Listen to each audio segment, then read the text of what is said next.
Assalamualaikum warahmatullahi wabarakatuh.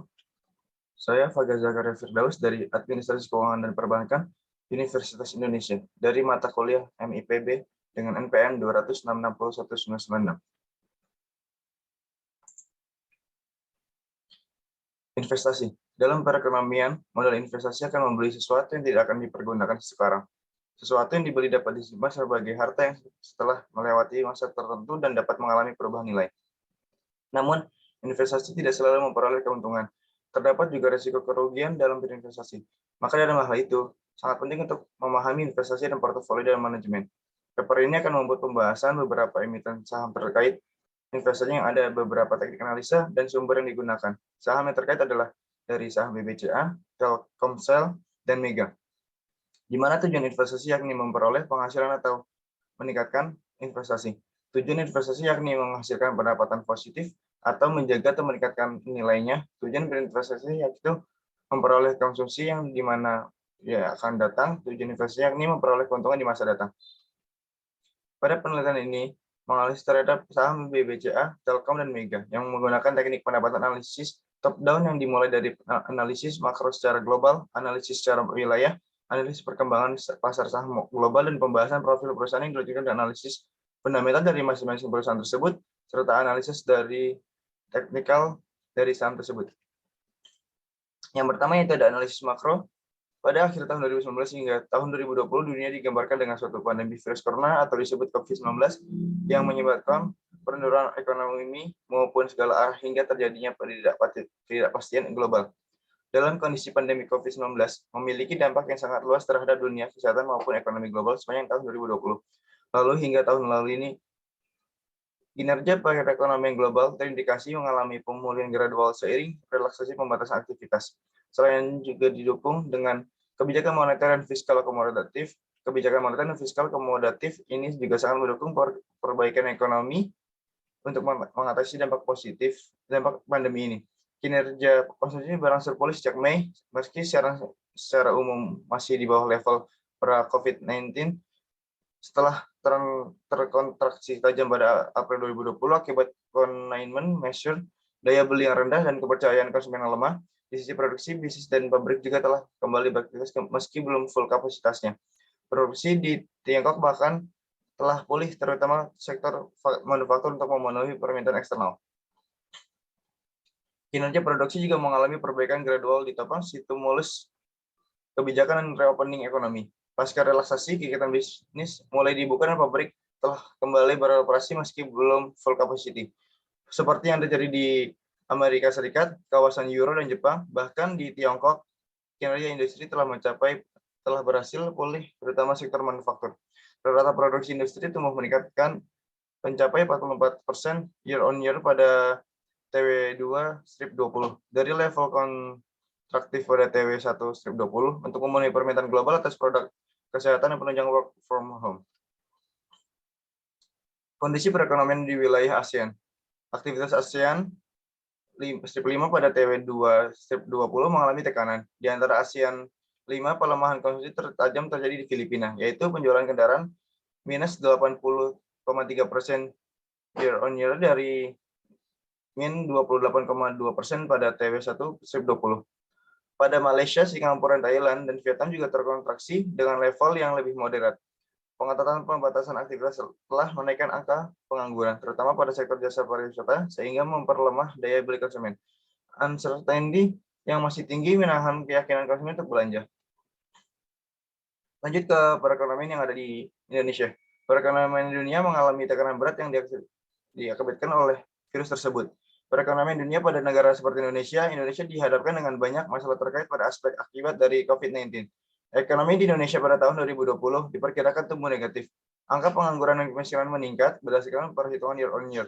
Pertumbuhan ekonomi pada triwulan pertama tahun 2020 menunjukkan adanya pelemahan dengan hanya mencapai 2,97% dibandingkan pencapaian triwulan pertama pada tahun 2019 yang sebesar 5,7%. Perkembangan saham di pasar global. Pada S&P 500 naik 20%, PTP terbaik sejak 1998, dan Nasdaq naik 30,6%, mencapai titik tertinggi dalam sejarah, diuntungkan oleh bobot saham teknologi yang besar. Saat ini pemberlakuan work from home 39 stimulus fiskal yang masih mendorong partisipasi investor retail ke saham. Kebijakan pelonggaran moneter Amerika Serikat yang signifikan dan pembelian aset oleh The Fed telah meningkatkan harga saham meskipun forecasted earnings diperkirakan menurun tajam. Saham AES di Eropa dan Asia turut menguat tajam seiring respon fiskal dan moneter ECB, NBOE, dan BOJ dalam skala besar. Indeks saham pasar maju atau MSCI World naik 18,9%, PTP dari minus 21,4% pada TW1 strip 20, dan indeks saham negara berkembang naik 17,3%, PTP naik dari minus 23,9%. Keduanya mencatat rekor return rebound tertinggi dalam sejarah. Rebound harga saham dipengaruhi oleh aksi risk on investor seiring relaksasi pembatasan aktivitas, serta dukungan stimulus fiskal dan moneter yang masif. Lanjut ke analisis fundamental dari saham BBCA, Telkom, dan Mega. Yang pertama, dari PT Bank Sentral Asia Tbk atau dari pasar sahamnya BBCA. PT Bank Sentral Asia merupakan perusahaan yang berbasis di Indonesia yang utamanya bergerak dalam sektor perbankan. Perusahaan ini mengoperasikan bank dan dengan nama Bank BCA. Selain perbankan konvensional, perusahaan juga menawarkan layanan perbankan syariah, PT Bank Syariah Indonesia, yaitu anak perusahaan dari PT Bank Finansial yang bergerak dalam bisnis pembiayaan. Selanjutnya ada PT Bank Sekuritas dan yang menyediakan layanan penjaminan dan perantara sekuritas. PT Asuransi Umum, BCA menyediakan asuransi umum, dan BCA Finansial yang bergerak dalam bisnis peminjaman uang. BCA secara resmi berdiri pada tanggal 21 Februari 1997 dengan nama Bank Sentral Asia NV. Banyak hal telah dilalui sejak saat berdirinya itu, dan barangkali yang paling signifikan adalah krisis moneter yang terjadi di tahun 1997. Selanjutnya, BCA mengambil langkah besar yang menjadi perubahan publik. Penawaran saham perdana berlangsung pada tahun 2000 dengan menjual saham sebesar 22,5% yang berasal dari investasi BPPN. Setelah penawaran saham perdana itu, BPPN masih menguasai 70,30% dari seluruh saham BCA. Penawaran saham kedua dilaksanakan di bulan Juli dan Juni di tahun 2001 dengan BPPN yang menginvestasikan 10% lagi dari saham miliknya di BCA. Evaluasi saham BBCA dan menganalisis fundamental perusahaan. Pasar saham BBCA telah dihitung sesuai tanggal evaluasi diambil dari histori data return market dan return saham selama 5 tahun ke belakang. Didapatkan data sebagai berikut. Pengembalian rata-rata return market atau IHSG per bulannya yaitu 0,44%, untuk tingkat risikonya sebesar 5,3%, dan target return dengan metode CAPM menunjukkan 5,3%, yang artinya itu bisa dicapai oleh saham BBCA yang memiliki portofolio yang efisien. Keuntungan didapatkan dari dividen tiap tahun ini menunjukkan pertumbuhan yang sangat menggiurkan. Untuk tahun sebelumnya, dividen yang diberikan sebesar Rp98 per lembar sahamnya, dan selama 5 tahun terakhir pertumbuhan rata-rata dividen yang diberikan yaitu sebesar 0,1%. Untuk kemampuan pengembalian return dari aset atau disebut ROA dan model ROE-nya yang digunakan masih tergolong baik untuk tahun ini, dan ini mengakibatkan rasio solvabilitasnya atau debt to equity ratio-nya menunjukkan kondisi yang bagus. Yang kedua, dari PT Telkom Indonesia atau Telkom Indonesia atau bisa dikenal sebagai Telkom Indonesia, pada mulanya merupakan bagian dari Post and Telegraph Chain yang didirikan pada tahun 1884, dan pada tahun 1991 berdasarkan peraturan pemerintah nomor 25 tahun 91, status Telkom diubah menjadi perseroan terbatas milik negara atau Persero. Kantor terpusat Telkom berlokasi di Jalan Jalapati nomor 1 Bandung, Jawa Barat. Pemegang saham pengendali Telkom adalah pemerintah Indonesia sendiri dengan memiliki satu saham preferen atau saham seri A Dwi Dharma dan 52,56% di saham seri B. Jumlah saham Telkom saat sebelum penawaran umum perdana di inisial Public Offering atau IPO adalah 8,4 miliar yang terdiri dari 8,399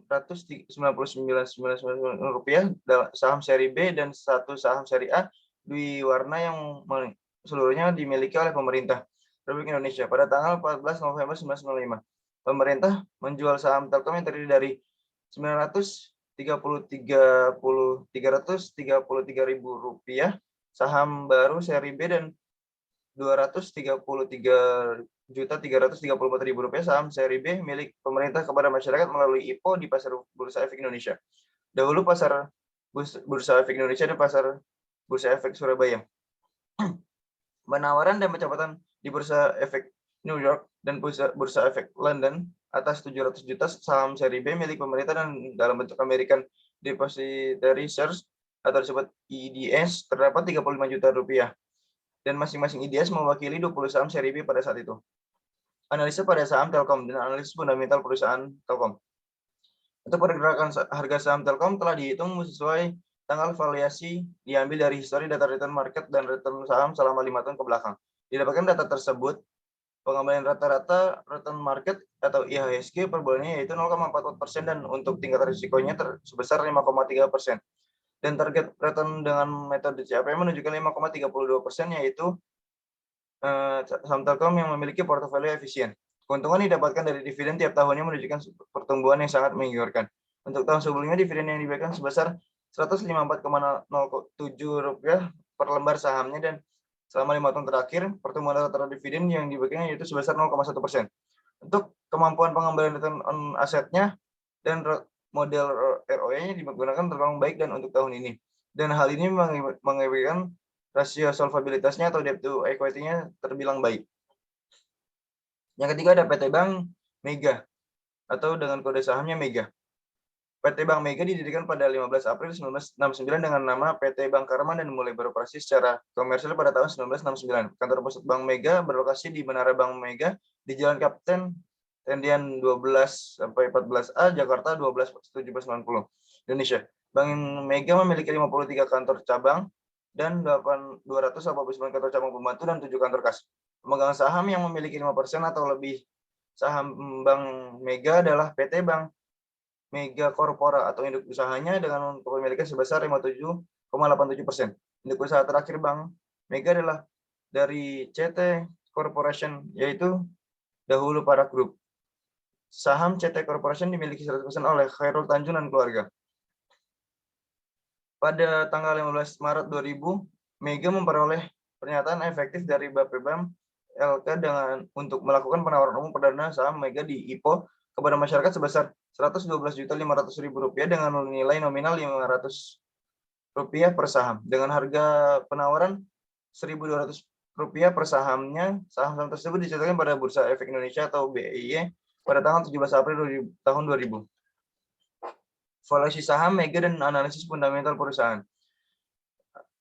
Saham Mega telah dihitung sesuai tanggal valuasi diambil dari histori data return market dan return saham selama 5 tahun ke belakang. Didapatkan data sebagai berikut. Pengembalian rata-rata return market atau disebut IHSG per bulannya yaitu 0,44%, untuk tingkat risikonya sebesar 5,3%. Dan target return dengan metode CAPM menunjukkan 0,8% yang artinya yang dicapai oleh saham Bank Mega yaitu efisien. Keuntungan didapatkan dari dividen tiap tahunnya menunjukkan pertumbuhan yang sangat menggiurkan untuk tahun sebelumnya. Dividen diberikan sebesar 14,37% per lembar sahamnya dan selama 5 tahun terakhir pertumbuhan rata dividen yang diberikan yaitu sebesar 0,1%. Untuk kemampuan pengembalian return dari aset atau ROE dan model ROE yang digunakan masih tergolong baik di tahun ini. Analisis dari teknikal BCA, Telkom, dan Mega. Pada saham BBCA ini terdapat pola uptrend yang lebih dominan dibandingkan pola yang lainnya. Hal ini terlihat dari pada awal 2018 hingga tahun 2020 yang mengalami peningkatan harga saham sehingga menyebabkan pola uptrend dan mendukung untuk pembelian dan atau sinyal positif untuk membeli saham. Dan jika kita melihat pada tahun ini, yakni pada tahun 2021, terdapat sinyal positif yang terdapat menjadi sinyal untuk kita membeli saham. Yang ini pada bulan April, pada titik candle mengalami titik support sekitar harga 5.974 dan harga kita jual ketika mengenai titik resisten pada harga 6.381 sehingga didapat keuntungan sebesar Rp407 yang memiliki kenaikan 3%. Selain itu terdapat titik pada pertengahan bulan April yang mendukung pada titik support sekitar harga Rp6.150 dan menjadi sinyal positif untuk menjual ketika mengenai garis resisten pada sekitar harga 6.500 sehingga didapatkan keuntungan Rp350 yang memiliki kenaikan 2,8%.